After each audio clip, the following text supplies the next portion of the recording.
When it comes to having a good quality defense, you really need 4 things in my opinion. Number 1 being a good half-court defense, having a good defensive team that can take on difficult matchups, versatile defenders, and not to mention good defensive communication. That's number 1. Number 2 then being a good full-court defense, actually being able to get back on defense and get your defense set up so your opponent can't take advantage of you. Then number 3 being good defensive rebounding ability. Obviously you can't stop your opponent if you can't get the rebound, and that's an overlooked part of it in my opinion. Then number 4 being good defensive playmaking ability, getting steals, deflections, takeaways, and preventing your opponent from scoring every time down the court, even apart from getting a stop and getting yourselves more opportunities offensively. So those are kind of the 4 pillars of defense and having a good defense in my opinion. And simply put, the Lakers were not good at any of them last season. Talking about defensive rating 17th in defense last season, not to mention 21st prior to Jared Vanderbilt coming back and prior to the trade deadline. Then number 2, they gave up way too many points in the open court, ranking 25th in fast break points given up to their opponent last season, giving up 17.1 of them per game. Then for defensive rebounding ability, ranking in the bottom 10 in defensive rebounds per game, also ranking in the bottom 10 in defensive rebound percentage, ranking 21st in the entire NBA. And then last but not least, not getting many steals per game, ranking in the bottom 9 with only 7.7 steals per game. So overall here, they didn't cause enough turnovers, were not a good disciplined defense in the half-court nor full-court setting, and they couldn't prevent their opponents from getting offensive rebounds and therefore get second chance points. So they pretty much did not do anything well or above average on defense, at least not consistently. Yes, they showed good moments and did obviously do enough to be a top 3 seed, but it didn't translate to a deep postseason run. It didn't translate to prolonged success on defense and something that was actually sustainable for their team. So they do have to make a change, and I think they did too. The only question being, did they do enough to make a change? And could it translate to them now being a good defense rather than a below average defense? I think it actually could, if a few things fall in the right way for them. Going back to the 4 pillars on defense I talked about here, again with full court defense, half court defense, defensive playmaking, and defensive rebounding, they did directly address every one of those. And well, beginning with the half court defense, adding a guy like Marcus Smart did a lot for that. To be a good half court defense, you need not only versatile defenders, but disciplined defenders that have shown the ability to be consistent on defense.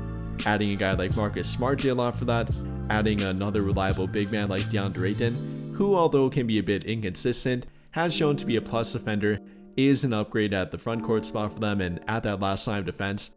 I think that's an upgrade for them, therefore addressing both their backcourt and front court with a proven option that can do it when they're locked in.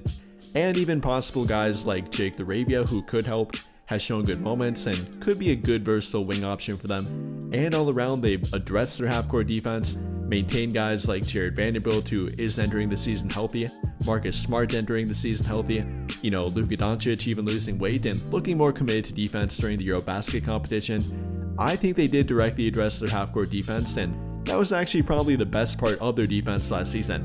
So even making that a little bit better would be enough for them to go to well above average in my opinion. Then for the full court defense, again with many of the names I just mentioned and Marcus Smart being a big one of that, a guy that actually is committed to getting back on defense, organizing their defense, and directly yelling at teammates to get their ass back on defense and get set up. That's something that he will do, has shown to do, and has actually been a big part of teams doing well on defense and getting back on defense. He's a big part of that, and that should directly help them. So between their half-court and their full-court defense, I think there is plenty of reason to point to here with improvement and why it will improve for their team going forward. Then for their defensive rebounding ability, I think they actually did a lot to address this by signing DeAndre Ayton. Yes, he can be a bit inconsistent defensively, effort-wise, and actually doing it on a game-to-game basis, but something you never will be able to question him with is his rebounding ability and committing to doing that. The guy's never averaged below 10 rebounds per game in any year of his NBA career up until this point, including last season where he was top 10 in offensive rebounds per game, defensive rebounds per game, and total rebounds per game. I think that'll help them out, will help prevent second chance points to their opponent, DeAndre Ayton being in the middle and actually taking up a lot of space for them, not only defensively but then to actually grab the rebound and get their offense going. I think that'll do a lot for their defense and actually is a very underrated part of it and why it likely will improve as well. Even apart from that though, they still have Jackson Hayes behind him, isn't the best rebounder but is better as a backup compared to a starter. Having a healthy Jared Vanderbilt, who is one of, if not the best rebounding wing in the entire NBA. Having a guy like Jake LaRavia, who's a pretty good rebounding wing. Also having Luka Doncic, LeBron both healthy. They're both good rebounders when committed. All around having a bigger, more physical, and more rebounding centric team than they did in years prior, which is obviously a good thing and should help with that second chance points given up to their opponents. Then finally, for defensive playmaking ability, I talked about this in my prior video with the Dude Hero. Even having a guy like him will help their defensive playmaking if need be, but with the addition of a healthy Marcus Smart, having a healthy Jared Vanderbilt, even Jake LaRavia, between those three alone and per 36-minute average, that's over 5 steals per 36 per game. So pointing to that, then with a healthy and more in shape to enter the season Luka Doncic, a guy that averaged 1.6 steals per game in regular minutes last season, if he's actually healthy from the get-go and getting ready and active on defense to begin the season, maybe that could go up to around 2 per game. Combining that with Vanderbilt, Smart, Jake LaRavia, even a guy like Gabe Vincent, or maybe a Dude Hero if he gets playing time, that could be a lot more defensive playmaking for their team, potentially propelling them from a bottom 10 steals per game team and deflections team up to maybe a top 15 or maybe even top 10 kind of team. And well, putting that all together, I think there's plenty of reason to be optimistic with their defense. I think they address pretty much every major need on their defense: a better front court kind of rim protector, a better backcourt defender, more backcourt defense, and more versatile defense. I think they address pretty much every pillar that I talked about. Again, half-court defense, full-court defense, defensive playmaking, and defensive rebounding. They made a concerted effort to address each one of them and think at least enough to address it to where they can improve defensively by quite a bit. Though I would be lying if I said that there's not some major ifs here with it. Number one obviously being health. That's a thing for every team, but especially for their team. Especially when talking about their defense and the guys they'll probably rely on the most here: Jared Vanderbilt, Marcus Smart, Jake LaRavia, and DeAndre Ayton, all 4 of which have consistently dealt with injuries in the past few years now. Marcus Smart playing only 34 games last year, Jared Vanderbilt playing only roughly the same amount, Jake LaRavia playing roughly 70, but that's the first time he's played above 35 games in any year. DeAndre Ayton barely playing above 50 games. Even other guys like Rui Hachimura not playing that many games, even Luka Doncic getting hurt last season, LeBron having his own fair share of injuries in the past 5 years now, so on and so forth. They do have plenty of injury issues, and that's first and foremost the biggest if with them. If Jared Vanderbilt can stay healthy, if Marcus Smart can stay healthy, if their primary defenders on the court can stay on the court, that's number one and really first and foremost for their defense to have any improvement. Or apart from that, I think another thing to note, or possibly another question to ask with their defense, is how will JJ Redick accommodate it and potentially balance out the rotation with it? Number one, will he make a change to the rotation? A change that might better balance out the rotation and maybe improve their defense too? Looking at their starting lineup, it's not very defensive oriented. DeAndre Ayton might be a slight upgrade, but apart from that, really no change added to it, and I think it does need a change on defense.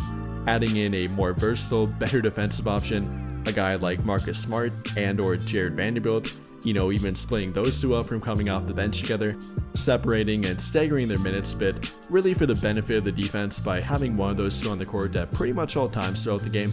Will he make that kind of change? Will it come eventually, or how long will it take for him to make it? And then putting everyone in their best defensive role on the court. He didn't do that for a guy like Jared Vanderbilt last season, kind of by force because they didn't have much height post-trade deadline. But now that they do again with DeAndre Ayton, having more size in general, will he put Vanderbilt back in that defensive pest and defensive menace kind of role that he once filled for their team, playing more along the 3-point line and taking on the toughest matchup on the court, rather than being more so around the rim? Will he make that change? Will he help a guy like Jake LaRavia and get the most out of him on defense? Same with Marcus Smart and so on and so forth. How will JJ Redick accommodate their defense, and does he have the ability to improve their defense, even with some defensive additions that should be able to help them out? That's another question here with it. And if you put all of it together, I think there are definitely both optimism and pessimism you can point to. Again, with the additions and covering the main 4 bases of their defense, I think they did plenty to address that, but there are definitely still question marks you can point to. Whether it be the health and durability, whether it be the rotation and trying to balance out the rotation, possibly even making a change to it and maybe a change to their starting lineup, and putting everyone in their best, most suitable roles on defense. You can point to all of that and potentially make an argument for all of it too, either from an optimistic or a pessimistic standpoint. So with all of that being said, what do you guys think? How do you feel about the Lakers' defensive outlook next season? Will it be better? Will it be worse? Or will it be roughly the same? And how do you feel about it and how JJ Redick will accommodate it? Let me know your thoughts in the comments down below. But I think that'll pretty much do it for this one. And if you enjoyed the video, then I would greatly appreciate it if you dropped a like, subscribe to the channel if you have not already, and hit that notification bell to never miss out when I upload a video. But as always, thank you for watching and have a great day or night.